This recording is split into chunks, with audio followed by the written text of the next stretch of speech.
சுவாமிநாதனுக்கு எதிராக எழுப்பப்பட்ட புகார் மனு சமூக வலைதளங்களில் வெளியாகிய நிலையில் சைபர் கிரைம் அலுவலகத்திற்கு விசாரணைக்காக ஆஜரானார் வழக்கறிஞர் வாஞ்சிநாதன்.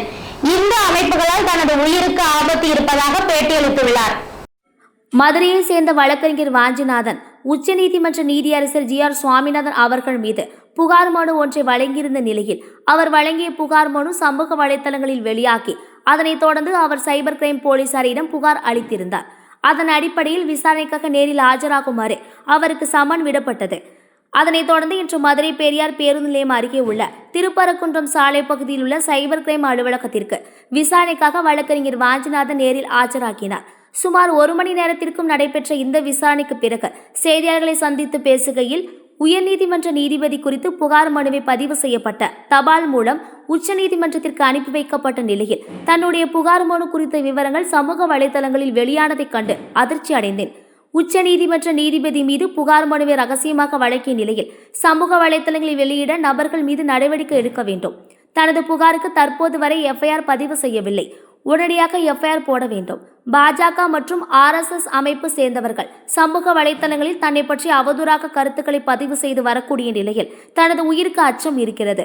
நீதிபதி ஜி.ஆர். சுவாமிநாதனுக்கு ஆதரவாக இந்து அமைப்புகள் தனக்கு எதிராக போராட்டங்கள் நடத்தி வருகின்றன. விரைவில் திமுக உள்ளிட்ட அனைத்து பிரதான கட்சிகளையும் சந்திக்க உள்ளேன். திமுக தனக்கு ஆதரவாக எந்த அறிக்கையும் தற்போது வரை வெளியிடவில்லை.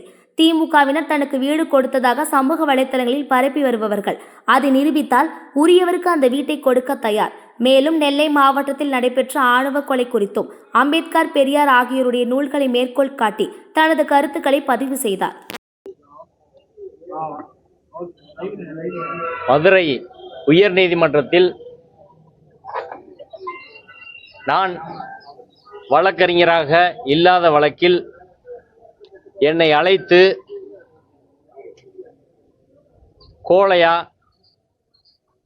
போராளியா என்று கேட்டு இழிவுபடுத்திய சூழ்நிலையில் ஒட்டுமொத்த தமிழ்நாட்டு மக்களும் குறிப்பாக வழக்கறிஞர் சங்கங்களின் கூட்டமைப்புகள், ஜாக் ஃபெடரேஷன், சென்னை உயர்நீதிமன்ற வழக்கறிஞர் சங்கம், மதுரை மாவட்ட நீதிமன்ற வழக்கறிஞர் சங்கம், தமிழகம் முழுவதும் உள்ள வழக்கறிஞர் சங்கங்கள், அனைத்து கட்சிகள், அமைப்புகள், இயக்கங்கள், ஊடக நண்பர்கள், பெயர் தெரியாத பலரும் தமிழ்நாட்டில் மட்டுமல்ல இந்தியா முழுவதும் இருந்து பல வெளிநாடுகளிடமிருந்து அங்கிருந்தெல்லாம் பேசி எனக்கான ஆதரவை, நாங்கள் நீதியின் பக்கம் நிற்கிறோம், உங்களின் பக்கம் நிற்கிறோம் என்று சொன்னார்கள். தனித்தனியாக பெயர் சொல்ல முடியாது, அவ்வளவு பேர் இருக்கு. எனவே அனைவருக்கும் இன்று ஒட்டுமொத்த தமிழக மக்களுக்கும் இந்த பிரச்சனையில் நீதிக்காக குரல் கொடுத்த அனைவருக்கும் எனது மனமார்ந்த நன்றியை தெரிவித்துக் கொள்கிறேன். இன்றைய தினம் எனக்கு மதுரை சைபர் கிரைம் காவல் நிலையத்தில் ஒரு சம்மன் அனுப்பி நான் கடந்த 25ஆம் தேதி கொடுத்த புகாரின் பேரில் விசாரணைக்கு வர சொல்லியிருந்தார்கள். இன்றைய தினம் நான் விசாரணைக்கு ஆஜராகி அந்த விசாரணையில் நான் உச்சநீதிமன்றத்துக்கு கடந்த ஜூன் மாதம் 14ஆம் தேதி ஒரு புகாரை தயாரித்து 21ஆம் தேதி உச்சநீதிமன்றத்துக்கு அனுப்பினேன். அந்த புகார் கடந்த ஜூலை 22ஆம் தேதி மதுரை உயர்நீதிமன்ற வழக்கறிஞர் ராஜராஜன் என்பவர்களால் பாஜகவை சேர்ந்த வழக்கறிஞர் அருண் சுவாமிநாதன் என்பவர் வைத்திருக்கும் மதுரை ஹைகோர்ட் அட்வொகேட்ஸ் என்ற வாட்ஸ்அப் குழுவில் பகிரப்பட்டது.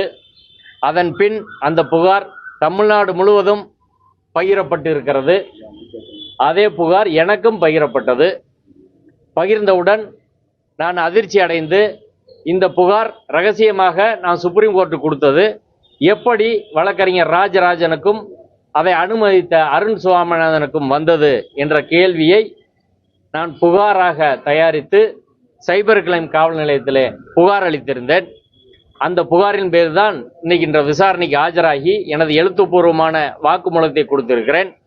எனது வாக்குமூலத்தில் நான் எழுப்பியிருக்கும் கேள்விகள், உச்சநீதிமன்றத்திற்கு ரகசியமாக அனுப்பப்பட்ட புகார் அங்கிருந்து எப்படி வந்துச்சு, ராஜராஜனுக்கு அந்த புகாரை முதலில் அனுப்பியவர் யார், ராஜராஜனுடைய மொபைல் எண் கொடுத்துருக்கிறேன், வாட்ஸ்அப் குழு பெயர் கொடுத்துருக்கிறேன், அருண் சுவாமிநாதன் என்னை இங்கே பகிர்ந்திருக்கிறேன், விசாரணையில் கொடுத்திருக்கிறேன்.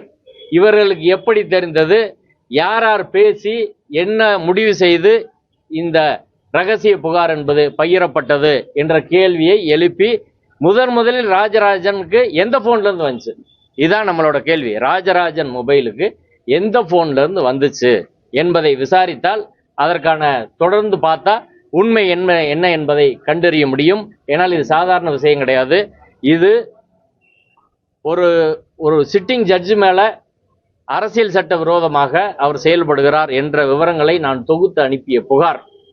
நான் எந்த வாட்ஸ்அப் குழுவிலே அதை பகிரல, எந்த சமூக வலைத்தளத்திலும் அதை பகிரவில்லை.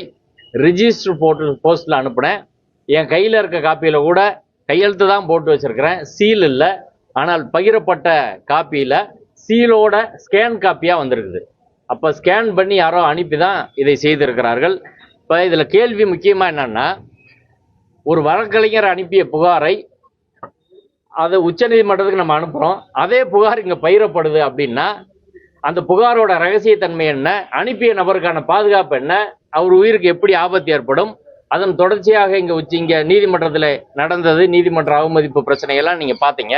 அப்ப சாதாரண மக்கள் மற்ற வழக்கறிஞர்கள் சிட்டிங் ஜட்ஜு மேல எப்படி கம்ப்ளைண்ட் கொடுப்பாங்க? இந்த கேள்வி இருக்கா இல்லையா? இப்போ என் பேரை பொதுவாக கூட ஒரு பகிரக்கூடிய நபர்கள் என் பேரை மறைச்சிட்டுனாலும் பகிரணுமா இல்லையா? அது ஒரு சட்டப்படியான ஒரு விஷயங்க. ஒரு விக்டிம் பேரை வந்து நீங்க பகிரக்கூடாதுன்னு போற, அதே போல புகார்தார் ரகசியமா கொடுத்தது என் பேரை பகிரக்கூடாது, அதுவே அஃபென்ஸ். என் பெயரோட சேர்த்து அவர்கள் பகிர்ந்ததே குற்றம். எனவே சைபர் கிரைம் காவல் நிலையம் இன்னைக்கு வரை எஃப்ஐஆர் போடாம இருக்கவே எனக்கு சங்கடமா இருக்குது. இப்படி ஒரு முக்கியமான பிரச்சனையில எஃப்ஐஆர் போடாம அவங்க இருக்கிறாங்க. எஃப்ஐஆர் உடனே போட்டு இதை கண்டறிய வேண்டும் என்ற கோரிக்கையை நான் வைத்திருக்கிறேன். அதன் அடிப்படையில் உரிய விசாரணையை அவர்கள் செய்வார்கள் என்று நான் எதிர்பார்க்கிறேன்.